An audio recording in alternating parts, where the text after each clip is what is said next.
তীব্র প্রতিরোধ গড়ে তুলব আমাদের সনাতন সম্প্রদায়ের পক্ষ থেকে। হিন্দু মুসলমান সবাই কাঁধে কাঁধ রেখে বিশৃঙ্খলা বা নিরাপত্তাহীনতায় ভুগেনি, এই মুহূর্তের পরে থেকে আর থাকতে পারবে না। আপনারা এখন পর্যন্ত এটার কোনো প্রতিবাদও করেননি। সামাজিক মাধ্যম ফেসবুকে নরসিংদী জেলা পূজা উদযাপন কমিটির সাধারণ সম্পাদক সুব্রত কুমার দাস তার একটি ফেসবুক পোস্টে আসন্ন শারদীয় দুর্গাপূজা নিয়ে সাম্প্রদায়িক সম্প্রীতি বিনষ্টের লক্ষ্যে উস্কানিমূলক পোস্টের প্রতিবাদে এবং জেলাতে সুদীর্ঘকালের ইতিহাস হিন্দু মুসলিমের সম্প্রীতির বন্ধন ভাঙনের অপচেষ্টায় লিপ্ত হওয়ার অভিযোগ এনে সুব্রত কুমার দাসের পদত্যাগের দাবি করে সংবাদ সম্মেলন করেছে নরসিংদী জেলা হিন্দু বৌদ্ধ খ্রিস্টান কল্যাণ ফ্রন্টের নেতাকর্মীরা।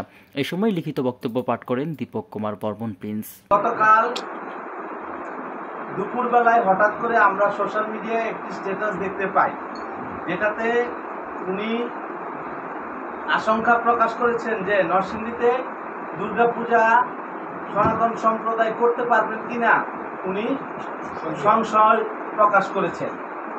এখন আমরা বিগত 5 তারিখে দেশে ছাত্র জনতার গণঅভ্যুত্থানের পরে নরসিংদী তথা বাংলাদেশে হিন্দু মুসলমান সবাই কাঁধে কাঁধ রেখে দেশকে নিরাপদ রাখার স্বার্থে একই কাতারে থেকে আমরা এই দেশকে নিরাপদ রেখেছি।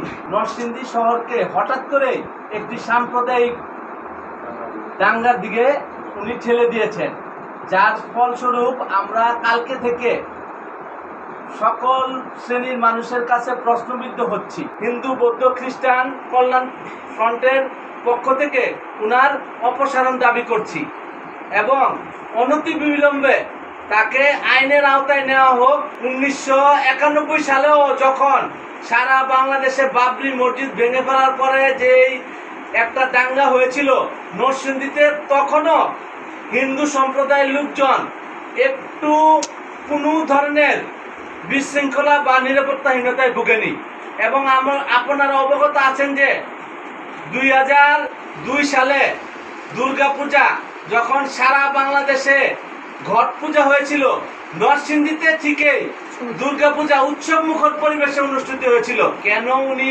এই মন্তব্য ফেসবুকে করে আজকে হিন্দু সম্প্রদায়কে একটা অনিরাপদ অবস্থায়, ভীতিকর অবস্থায় নিয়ে গেছে, এটা আপনাদের মাধ্যমে আমরা ওনার কাছে জানতে চাই। তীব্র প্রতিরোধ গড়ে তুলব আমাদের সনাতন সম্প্রদায়ের পক্ষ থেকে। আমরা স্পষ্ট ভাষায় বলতে চাই, উনি কোনোভাবেই এই চেয়ারে এই মুহূর্তের পরে থেকে আর থাকতে পারবেন না।